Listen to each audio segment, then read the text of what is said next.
It was a little after 6 in the morning when I opened the door of my isolated cabin on Haida Gwaii to breathe the cold, cedar-scented air of the forest.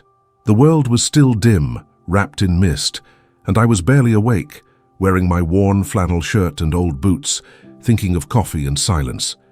Then my body froze. Just a few steps away stood a massive black bear, not charging, not posturing, not roaring. She simply stood there on my porch, trembling, breathing hard, her fur wet and tangled as if she had come out of a storm, or barely survived a brutal fight. The air felt heavy around her, but what stunned me were her eyes, dark, wet, shining with a pain so raw it stole my breath. They weren't the eyes of a predator, they were the eyes of a mother grieving. Only then did I see what she carried in her jaws, a small bear cub, limp, legs dangling, head tilted unnaturally to one side, as still as a discarded rag doll. Every instinct in me screamed to slam the door, grab the rifle that hung, in the kitchen or run. But something in her stillness, her silence, her desperation held me where I stood. She wasn't threatening me. She was pleading. I stepped back slowly, palms open, and to my astonishment, she followed me with careful steps, stopping when I stopped. Then with astonishing gentleness, she placed the cub on the porch boards. She retreated a few feet, sat down, and stared directly at me, unblinking, breathing through pain and fear and hope. Against every rule of wilderness survival, I knelt beside the cub. He was no bigger than a medium-sized spaniel, ribs protruding, dried blood around his ear. He looked lifeless, but as I leaned closer, I saw the faintest flutter, a breath so small it seemed borrowed from the wind. "I'll try," I whispered without thinking. "I'll try to help him." The mother didn't move, didn't growl, didn't charge. It felt as though she understood. I wrapped the cub in my flannel shirt, trying not to jostle his tiny body. I walked backward into the cabin, expecting the bear to react, but she remained seated, watching with an intensity that felt almost human. Inside, I laid the cub on the couch, surrounded him with towels and blankets, and turned on the old electric heater. His body was cold, his breathing shallow. His fur smelled faintly of river water mixed with metallic blood. I had no medical training, no plan, only instinct and fear. But I knew he wasn't dead. Not yet. And something inside me refused to let him slip away. I called. The only person who might help, Dr. Maren Ellis, a retired vet who lived miles away. "Maren, it's Elias," I said, breathless. "I have a bear cub here, injured. The mother brought him to me. She's still outside." A long silence. "Elias. Are you drunk?" "No, I swear." She sighed heavily. "Keep him warm. Check for bleeding. Don't feed him solids. Mix warm water with honey, drops only. I'll call someone who has handled wild cubs before." I found an old jar of raw honey and mixed it with warm water. I opened the cub's tiny mouth and let a few drops fall in. Nothing happened. Then, just as hope was slipping through my fingers, his tongue flicked. A tiny movement, but a miracle nonetheless. I leaned back, watching him breathe, each inhale fragile, borrowed. Outside the window, the mother bear was still there, motionless except for the rise and fall of her chest. She sat in the rain like a guardian carved from stone. Minutes stretched into hours. I checked his breathing, cleaned the wound on his ear, adjusted the blankets, whispered to him even though I knew he couldn't understand. I spoke softly about nothing, about the rain, the fire, the sky, because silence felt too heavy. Thunder rolled in the distance, and the cabin dimmed as storm clouds thickened. The mother bear didn't flinch. Her devotion seemed to hold the world together. By late afternoon, the cub shuddered, a faint movement, but stronger than before. At that same moment, the mother outside lifted her head, as if she sensed her child across the wooden walls. Lightning split the sky, illuminating her silhouette. Massive, soaked, unyielding. She was grief and strength and hope all at once. Headlights suddenly flashed through the storm. I opened the door a crack as two figures hurried in. Dr. Isla Granger, a former wildlife rehabilitation specialist, and her assistant, Rachel Vaughan. Their jackets dripped with rain, their boots muddy, their faces set in urgent focus. Isla knelt beside the cub, her experienced hands moving. "Quickly." "He's been bitten," she said. "A male bear. They kill cubs to bring the mother back into season." She looked at me. "You're lucky she didn't tear your front door off to get him back." "I think she trusts me," I murmured. Rachel stared at the shadow of the mother bear through the window. "Then that's a miracle." They treated the cub with antibiotics, checked his temperature, cleaned the leg wound, and replaced fluids. After 2 hours of work, the cub's breathing steadied into a fragile rhythm. When they finished, Isla gave me a stern look. "You can't keep him long. Once he recovers, he must go back to the wild. If the mother senses you're keeping him, she could lose control." After they left, the storm weakened into a steady drizzle. I returned to the cub, now wrapped like a small fragile ember of life, and sat beside him until dawn. The following days brought a slow but steady transformation. The cub, whom I began calling Ash, blinked more often, lifted his head and tried to move his unsteady legs. His appetite returned. With honey water and warm milk replacer, he gained a spark of life that made me believe he might survive. But each bit of progress filled me with a conflicting ache. The stronger he grew, the closer I came to losing him.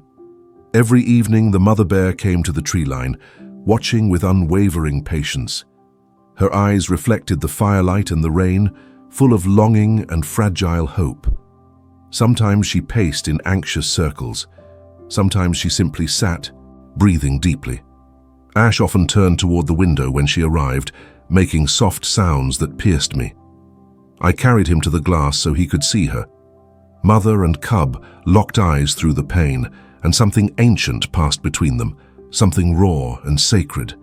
And as I stood there holding him, the storm outside whispering against the cabin walls, I realized I was no longer standing on the outside of the wild. I was in it. I belonged to their story now, whether I understood it or not. By the third morning, the forest outside was wrapped in fog so thick it looked like the world had been erased. Inside, the fire had burned down to glowing coals, casting a warm, amber glow across the cabin walls. Ash lay curled in the blanket nest, breathing steadily. He was still weak but alive in a way he hadn't been the day his mother first brought him. I checked his temperature again, gave him another few drops of honey water, and watched him lap them with slow determination. Outside the window, a shadow drifted through the mist. The mother bear was there, pacing softly along the trees, her fur dark and dripping with dew. She lifted her head whenever Ash made a sound. "Your mom's still here," I whispered to him. "She hasn't given up." Later that afternoon, as the fog thinned and pale sunlight broke through, Ash tried to sit up on his own. He wobbled, fell forward, tried again, and held it for nearly 5 seconds. A laugh burst out of me before I could stop it. "That's it, little fighter," I murmured. "Keep going." But joy came tangled with something bittersweet. The stronger he became, the closer we were to the inevitable moment I dreaded. This was never meant to be permanent. I knew that, and yet, every time he leaned against my hand or blinked at me with those soft, trusting eyes, something inside me tightened. That evening, as dusk painted the sky in shades of silver and blue, the mother bear stepped closer to the cabin than she ever had before. She stood just beyond, the porch steps, her breath rising in pale clouds. I felt her presence before I saw her, a quiet weight, a watchful devotion. I opened the door just a crack. "He's getting stronger," I whispered. Her ears twitched. She let out a low, rumbling exhale that vibrated through the boards beneath my feet, not a threat, an acknowledgement. Throughout the night, Ash grew more curious. He sniffed the heater, bit the edge of a blanket, and even tried to climb the leg of a chair. His injured hind leg still trembled, but he was beginning to bear weight on it. By morning he could stand on all fours, unsteady, wobbly, but standing. When he took 2 uncertain steps across the couch before collapsing into my lap, I felt something inside me unravel. "You're going to make it," I whispered, stroking his fur. "I think you're really going to make it." The next days unfolded in a rhythm I began to cherish. Feed, warm, rest. Feed, warm, explore. Ash was discovering the world around him with the clumsy determination of a toddler. One morning, when the rain eased and the sky turned pale gold, a knock at the door shattered the quiet. Ash squeaked and hid under the couch. My stomach tightened. Outside stood a woman in a khaki jacket, rain on her hat, a serious expression on her face.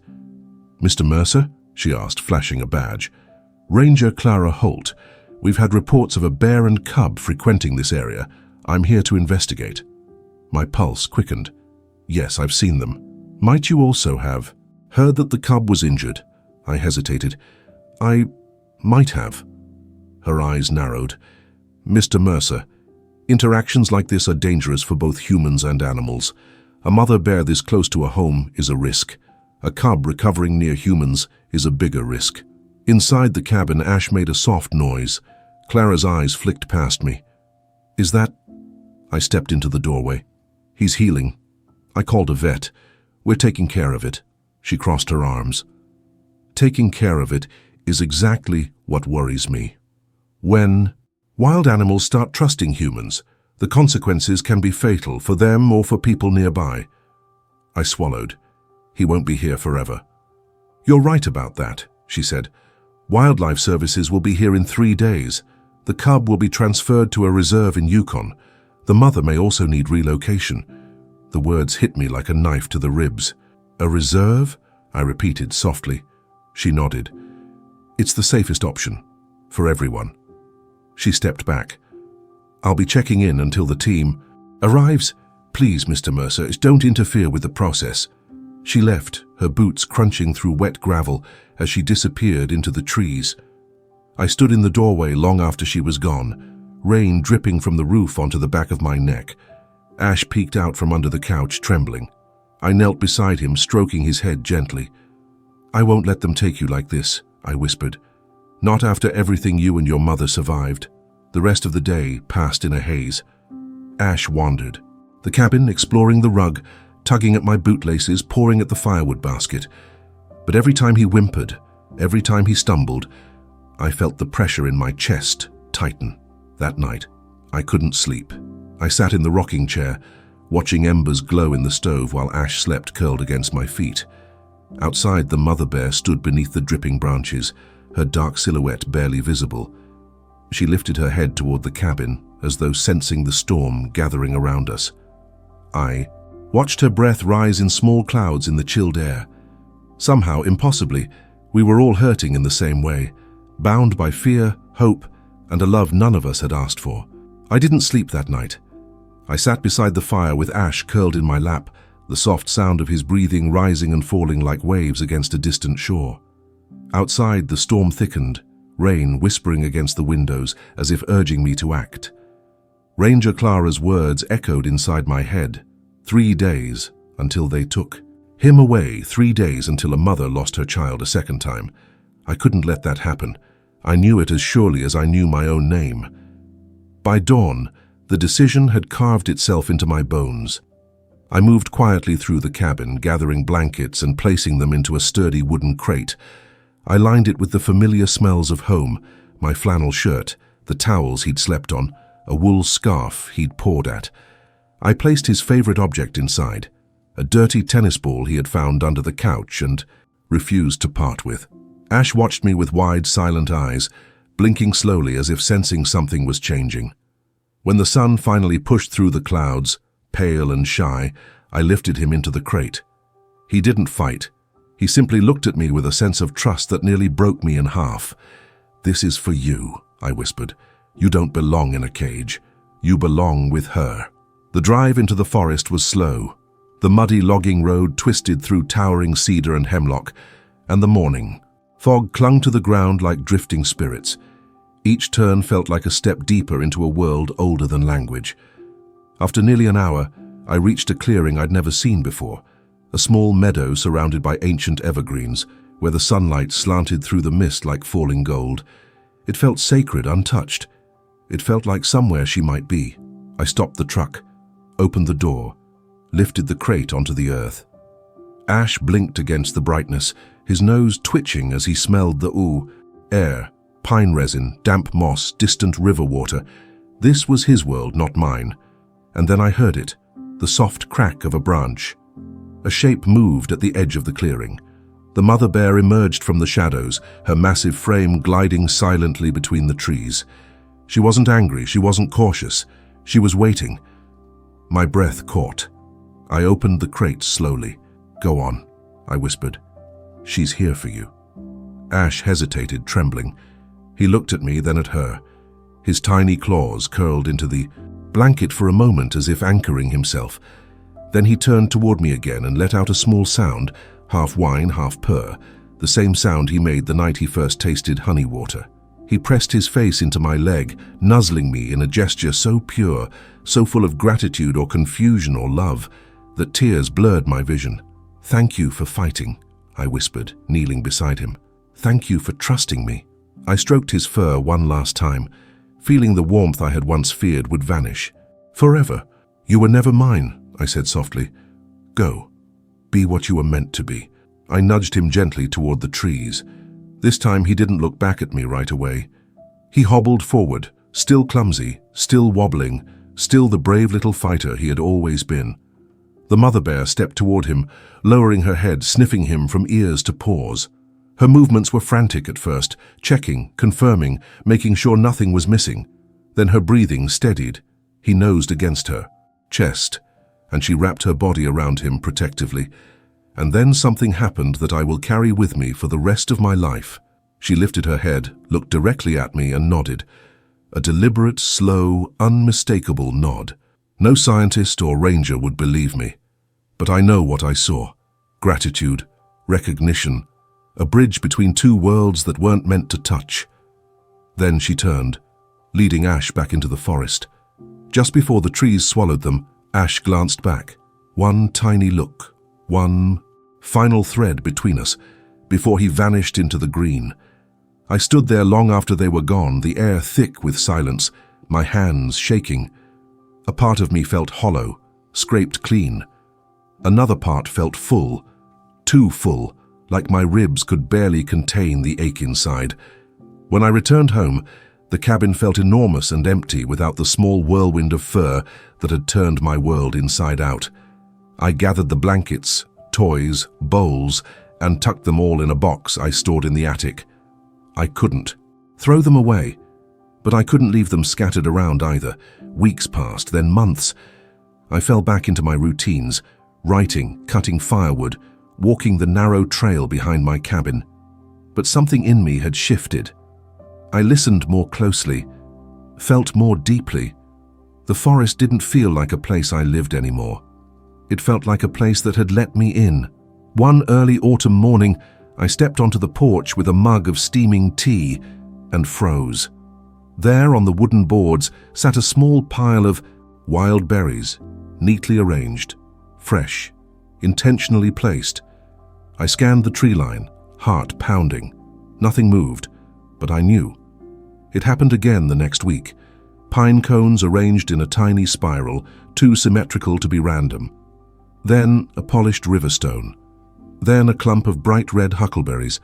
Every autumn since, the gifts return, always in the early morning, always placed with care. A silent message from the forest. We remember. We're safe. Thank you. Now, when visitors see the small wooden bear on my shelf and ask about it, I smile and tell them it's a reminder of the wilderness. But in truth, it is a memory of the weeks when my isolated cabin became a sanctuary, when a dying cub fought his way back to life, and when a wild mother trusted me with the most precious thing she had. It's a memory of the brief moment when the line between human and animal disappeared, when compassion bridged fear, when love meant letting go, and every autumn, when the air turns crisp and the berries ripen. I step onto my porch in the quiet dawn and remember that somewhere, in the vast endless forest, a mother bear and her cub still walk together, alive, whole, grateful.